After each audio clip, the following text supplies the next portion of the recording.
నమస్తే. Welcome to Telugu బావు TV. ప్రస్తుతం మనతో పాటు ఉన్నారు కాంగ్రెస్ పార్టీ సీనియర్ నాయకులు చారకొండ వెంకటేష్ గారు ఉన్నారు.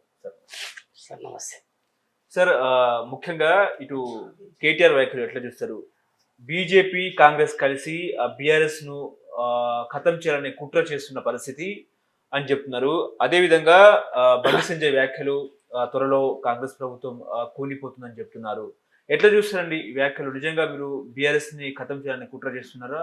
అదేవిధంగా కోమటిరెడ్డి వెంకటరెడ్డి కూడా బీఆర్ఎస్ ను 14 ముక్కలుగా చేస్తామని ఇండికేషన్ పంపుతున్నారు. ఈ సినారియో ఎట్లా చూడొచ్చు?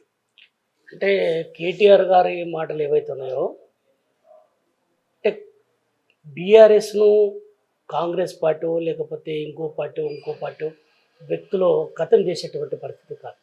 నేను ఏమంటున్నంటే ప్రజలే బీఆర్ఎస్ను బొందబెట్టినటువంటి పరిస్థితి. నా ఎన్నికల్లో చూడండి, బీఆర్ఎస్కు అంటే గ్రామీణ ప్రాంతాల్లో ముఖ్యంగా ఒక చారిత్రకమైనటువంటి సందర్భాన్ని మనం గుర్తు చేసుకోవాలి. ఏంటంటే 2014 ఎలక్షన్లు ఆనాడు ప్రజలు అంటే తెలంగాణ ఉద్యమం సమయంలో ప్రజలు గ్రామీణ ప్రాంతాల్లో ఉన్నటువంటి ప్రజలు కానీ గ్రామీణ ప్రాంత నేపథ్యం నుంచి వచ్చినటువంటి ప్రజలందరూ కూడా తెలంగాణ చిరకాల ఆకాంక్షను ఏ విధంగా అయితే ఆలోచన చేశారో 14 ఎలక్షన్లో, మొన్న జరిగినటువంటి ఎలక్షన్లో కూడా కాంగ్రెస్ పార్టీకి అంత మెజార్టీ ఇవ్వడం జరిగింది ప్రజలు. అంటే ముఖ్యంగా బీఆర్ఎస్కు కాంగ్రెస్కు మధ్యలో దాదాపు 17% నుంచి 18% తేడా ఉంది గ్రామీణ ప్రాంతాల్లో జరిగినటువంటి ఓటింగ్ అంతా చూస్తే.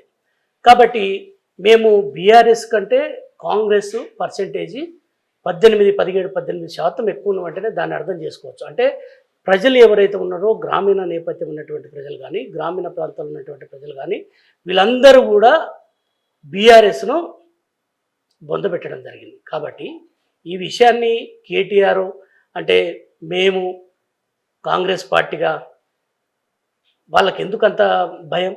కాంగ్రెస్ పార్టీ బొంద పెడుతుంది మమ్మల్ని, కాంగ్రెస్ పార్టీ మమ్మల్ని ఖతం చేద్దామని కుట్ర చేస్తుందంటే అంటే వాళ్ళకి ఎందుకు భయం ఏంది అంటున్నా. అంటే ప్రజలు అంటే వాళ్ళు ఆలోచన చేయాలి ఒకసారి. అంటే ప్రజలు మమ్మల్ని బొంద పెడుతున్నారా, లేకపోతే ఈరోజు అధికారంలోకి వచ్చినటువంటి కాంగ్రెస్ పార్టీ బొంద పెట్టాలని చూస్తున్నది అనేది వాళ్ళు అర్థం చేసుకోవాల్సినటువంటి అవసరం ఉంది. ఇట్లాంటి చిల్లరమల్లర స్టేట్మెంట్లతోటి వాళ్ళ అంటే స్థాయిని, గతంలో ఉన్నటువంటి స్థాయిని దిగదార్చుకోవడమే తప్ప ఇక్కడ ఏం లేదు. రెండో విషయం మీరు అడిగినటువంటి ప్రశ్న ఏంటంటే బండి సంజయ్కి సంబంధించినటువంటి విషయంలో బండి సంజయ్ గారు కూడా నాకు తెలిసి బీఆర్ఎస్ బీజేపీ రెండు ఒకటే పదే గత ఎన్నికల్లో కూడా మేము చెప్పడం జరిగింది. గత ఎన్నికల్లో మేము చాలా స్పష్టంగా ఎన్నికల ముందు అదే చెప్పాం, ఎన్నికల్లో కూడా మేము ప్రచార కార్యక్రమంలో కూడా అదే చెప్పడం జరిగింది. కాబట్టి ప్రజలు నిజమే అనే ఆలోచన చేశారు. కాబట్టి ఈరోజు బండి సంజయ్ గారు అంటే మమ్మల్ని ఏదో హెచ్చరిస్తున్నట్టు లేకపోతే మమ్మల్ని ఏదో భయపెడుతున్నట్టు మాటలు మాట్లాడితే ప్రజలు ఎవరు నమ్మడానికి సిద్ధంగా లేరు.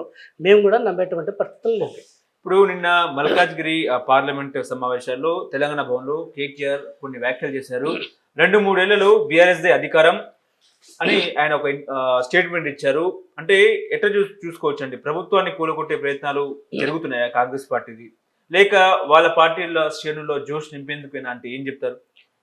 అంటే వాళ్ళు ముఖ్యంగా ఏంటంటే వాళ్ళు ఈ మధ్యలో పార్లమెంటు నియోజకవర్గ స్థాయిలో వాళ్ళ మీటింగ్లు పెట్టుకుంటా ఉంటుంటే గ్రామీణ స్థాయి కార్యకర్తలు ఎవరైతే ఉన్నారో వాళ్ళ పార్టీ కార్యకర్తలే చాలా స్పష్టంగా చెప్పడం జరుగుతుంది. మీరు ఈ 10 సంవత్సరాల కాలంలో ఏ పార్టీ మన పార్టీ కార్యకర్తలను కానీ లేకపోతే పార్టీని కానీ మీరు ఏంటంటే పట్టించుకున్నారని ఎదురు ప్రశ్నలు వేయడం జరుగుతుంది. అంటే దాన్ని బట్టి వాళ్ళ పార్టీ వాళ్ళు అంచనా వేసుకోవాలి. అంటే మనం ఏ స్థాయిలో మన పార్టీని వాళ్ళ పార్టీ ఒక నిర్మాణాత్మకమైనటువంటి పరిస్థితులు ఎక్కడన్నా ఉన్నదా?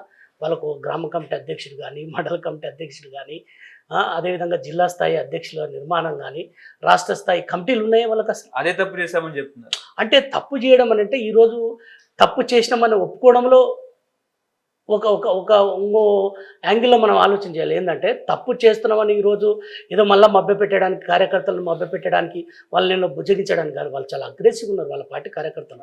ఎందుకంటే పార్టీని మీరు ఖతం చేశారు కాబట్టి ఇక లేదు, మేము ఇక ఈ పార్టీకి సంబంధించిన విషయంలో మీరు ఎన్ని బుజ్జగించలు చేసినా ఏది చేసినా కూడా మన పార్టీ బతికే పరిస్థితి లేదని వాళ్ళే ఆఫ్ ది రికార్డులో మాట్లాడుతున్నటువంటి పరిస్థితి. కాబట్టి వాళ్ళకు కూడా చెప్తున్నారు ఆఫ్ ది రికార్డులో వాళ్ళ పార్టీ నాయకులకు, అక్కడ ఉన్నటువంటి లోకల్ గతంలో ఉన్నటువంటి ఎమ్మెల్యేలకు కానీ గతంలో మాజీ మినిస్టర్లకు కానీ చెప్పడం జరుగుతుంది. అంటే మన పార్టీ బీఆర్ఎస్గా కొనసాగాలా, టీఆర్ఎస్గా కొనసాగాలా అని. అంటే ఎప్పుడైతే తెలంగాణ అనే పదాన్ని, అస్తిత్వాన్ని వాళ్ళు ఎప్పుడైతే తీసి పక్కకు పెట్టారో అప్పుడే వాళ్ళ పార్టీ ఫెయిల్ అయింది. కాబట్టి ఈరోజు అదొక యాంగిల్ అయితే, ఈరోజు ప్రజలు స్పష్టంగా రేవంత్ రెడ్డి గారి యొక్క ఆలోచన విధానాన్ని వాళ్ళు స్వీకరించారు. అంటే మేము ఇచ్చినటువంటి 6 గ్యారంటీలతో పాటు రేవంత్ రెడ్డి గారి యొక్క ఫైటింగ్ నేచర్, అంటే రేపు వీళ్ళు చేసినటువంటి అరాచకాల మీద నిరంతరమైనటువంటి పోరాటం చేయడం జరిగింది రేవంత్ రెడ్డి గారు. కాబట్టి రేవంత్ రెడ్డి గారి మీద ఒక విశ్వాసం, ఒక భరోసా, ఒక నమ్మకం పెరిగి కాంగ్రెస్ పార్టీని అక్కడ చేర్చుకొని ఈరోజు ఈ తీర్పు ఇవ్వడం జరిగింది. కాబట్టి బీఆర్ఎస్ పార్టీ అనేది వాళ్ళ కార్యకర్తలే ఈరోజు వాళ్ళని నమ్మట్లేదు. నిజంగా కేసీఆర్ కాంగ్రెస్ పార్టీ ఎమ్మెల్యేలు ట్రస్ట్ లో వెళ్ళారా అంటే ఏం చెప్తారు? బీఆర్ఎస్కు కాంగ్రెస్ కార్యకర్తలు, ఎమ్మెల్యేలు, కాంగ్రెస్ ఎమ్మెల్యేలు, మాజీ సీఎం కేసీఆర్ కి ఎమ్మెల్యేలు టచ్ లో ఉన్నట్టు వాళ్ళే చెప్తున్నారు టీఆర్ఎస్ నాయకులు. ఇక వాళ్ళ టచ్లో ఉన్నారా లేకపోతే ఎవరికి ఎవరు టచ్లో ఉన్నారనేది భవిష్యత్తులో తేలుతుంది. అంటే మేము అంటే ఇక్కడ రేవంత్ రెడ్డి గారు ముఖ్యంగా చూడండి, ప్రజా పరిపాలన కొనసాగుతున్నటువంటి పరిస్థితుల్లో గతంలో వాళ్ళు చేసినటువంటి తప్పులను అసలు రేవంత్ రెడ్డి గారు అసలు ఆలోచన కూడా చేయట్లేదు. ఎందుకనంటే ప్రజాస్వామ్యంలో ఒక ఒక ఒక ఎమ్మెల్యే కానీ లేకపోతే ఒక ప్రభుత్వాన్ని ఎన్నుకున్న తర్వాత అసలు ఎక్కడైనా మనం అట్లాంటి తప్పిదాలు జరగొద్దనే విషయాన్ని చాలా స్పష్టంగా ఆయన పరిపాలనలో కనిపిస్తూ ఉంది. కాబట్టి ఇక్కడ వాళ్ళ ఆలోచన ఏదైతుందో వాళ్ళ కార్యకర్తల్లో జోస్ నింపుకోవడానికా లేకపోతే అంటే తప్పులు చేసిరు కదా, గతంలో తప్పులు చేసిరు కాబట్టి ఆ తప్పులతోటి ఏదో కలరింగ్ ఇచ్చేటువంటి ప్రయత్నం చేస్తారు, కానీ అది కరెక్ట్ కాదు.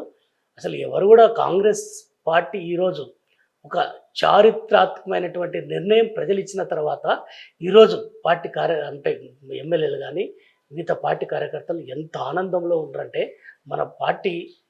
మనం తెలంగాణ తల్లి సోనియా గాంధీ తెలంగాణ ఇచ్చిన తర్వాత ఈ 10 ఏళ్లలో మనము పూర్తిగా మన ప్రజలకు సేవ చేయలేకపోయినాం, నష్టం జరిగింది. కాబట్టి ఇప్పుడు మళ్ళీ ఎమ్మెల్యేలు ఎన్నుకున్న తర్వాత, కాంగ్రెస్ పార్టీ నుంచి ఎమ్మెల్యేలు ఎన్నుకున్న తర్వాత పేద ప్రజలకు సేవ చేసేటువంటి భాగ్యం కలిగింది కాంగ్రెస్ పార్టీ నుంచి అనేది చాలా ఆనందంలో ఉన్నటువంటి పరిస్థితి కాంగ్రెస్ పార్టీ ఎమ్మెల్యేలు. సో కాబట్టి వాళ్ళ భ్రమ, వాళ్ళ యొక్క ఆలోచన అదంతా కూడా అది కరెక్ట్ కాదనేది అర్థం చేసుకోవాలి. ఇప్పుడు బీఆర్ఎస్ ను బొంద పెట్టే మునగాడు ఇంకా ఈ భూమి మీద పుట్టలేదు, కాంగ్రెస్ కు ముందుంది ముసల పండుగ, కేసీఆర్ ను సీఎం గా కోల్పోయినందుకు ప్రజలు బాధపడుతున్నారని చెప్పేసి కడియం శ్రీహరి వ్యాఖ్యలు ఎట్లా చూస్తారండి? కడియం శ్రీహరి గారు మొదటి నుంచి తప్పుడు వ్యాఖ్యలు చేస్తూ ఉన్నారు.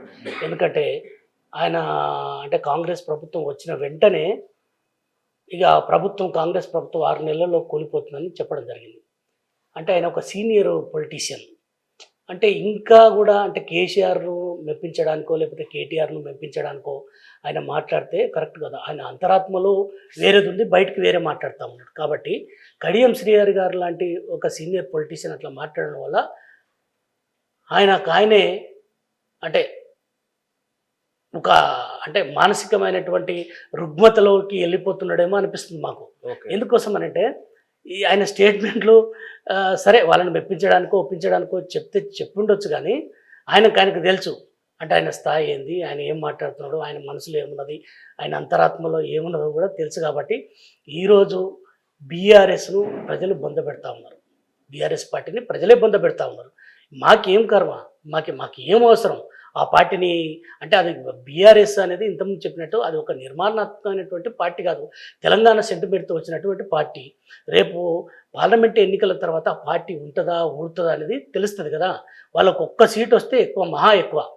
కాబట్టి పార్లమెంట్ ఎన్నికల తర్వాత చాలామంది చెప్తా ఉన్నారు, మేధావులు కానీ తర్వాత పొలిటికల్ అనలిస్టులు కానీ చాలామంది చెప్తా ఉన్నారు, అంటే ఇక బీఆర్ఎస్ పార్టీ అనేది పార్లమెంట్ ఎన్నికల తర్వాత ఇక పార్టీ ఉండదు అనే విషయాన్ని చాలా స్పష్టంగా ప్రజల మధ్యలో చర్చ జరుగుతూ ఉన్నది. కాబట్టి దాన్ని వాళ్ళు అంటే ఇక బీఆర్ఎస్ను బంధపెట్టేటువంటి నాయకులు పుట్టలేదు ఈ ప్రపంచంలో, ఈ భూమి మీద పుట్టలేదు అని అంటే ఈ భూమి పుట్టకంటే ముందే మీరు పుట్టిరా మరి చెప్పండి, అట్లా అంటే మరి అట్లగిట్లు ఏమన్నా ఉందేమో మరి.